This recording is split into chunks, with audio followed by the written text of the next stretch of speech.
आज हम आपको गति के बारे में जितना बताए थे उसके आगे चलेंगे। सबसे पहले एक समान गति।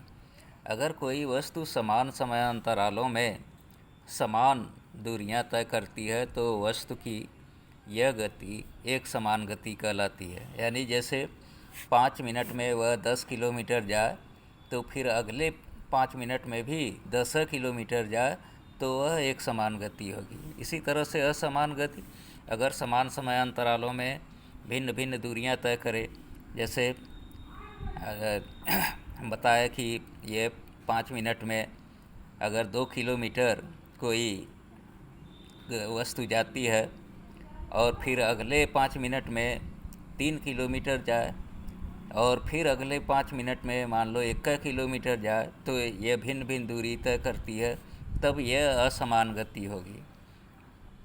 अब इसके बाद आते हैं चाल। चाल किसे कहते हैं, ये सब पिछली कक्षाओं में आप पढ़े हैं। किसी वस्तु द्वारा प्रति एकांक समय में तय की गई दूरी को उस वस्तु की चाल कहते हैं। चाल बराबर होता है दूरी बट्टे समय। इसको इस तरह से चाल को भी से लिखते हैं, v बराबर s/t। ये ध्यान रखेंगे, चाल एक अदिश राशि है, यानी इसमें दिशा नहीं लिखा जाता है। SI प्रणाली में इसका मात्रक मीटर प्रति सेकंड, इसी को यहाँ पर ऐसे लिखेंगे मीटर सेकंड घात -1, यानी अंग्रेजी में लिखना है तो ms-1, इसका यह मात्रक होता है। अब औसत चाल, एवरेज स्पीड किसे कहेंगे। अगर असमान गति से कोई चल रही है वस्तु तो उसकी औसत चाल निकाली जाती है। किसी वस्तु द्वारा तय की गई कुल दूरी तथा उसे तय करने में लगे कुल समय के अनुपात को वस्तु की औसत चाल कहते हैं। औसत चाल बराबर तय की गई कुल दूरी बटे लगा कुल समय, इस तरह से निकाल लेंगे हम। अब आते हैं वेग पर। अक्सर आप लोग वेग और चाल में अंतर नहीं समझ पाते हैं, लेकिन देखिए यहाँ अब वेग क्या होता है। किसी वस्तु के प्रति एकांक समय में विस्थापन, यानी विस्थापन का मतलब एक निश्चित दिशा में चली गई दूरी को उस वस्तु का वेग कहते हैं।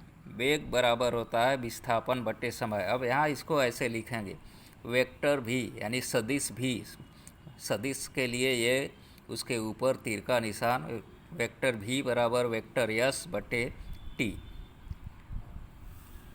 यह एक सदिश राशि है वेग, और SI प्रणाली में इसका भी मात्रक वही होता है मीटर प्रति सेकंड, यानी ms-1।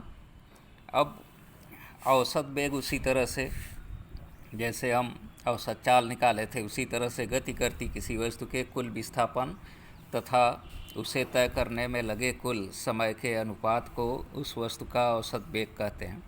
औसत वेग बराबर कुल विस्थापन बटे लगा कुल समय। अब हम आपको ये होमवर्क दे रहे हैं, आपको चाल तथा वेग में अंतर लिखना है बुक से, और इसको लिख लेंगे।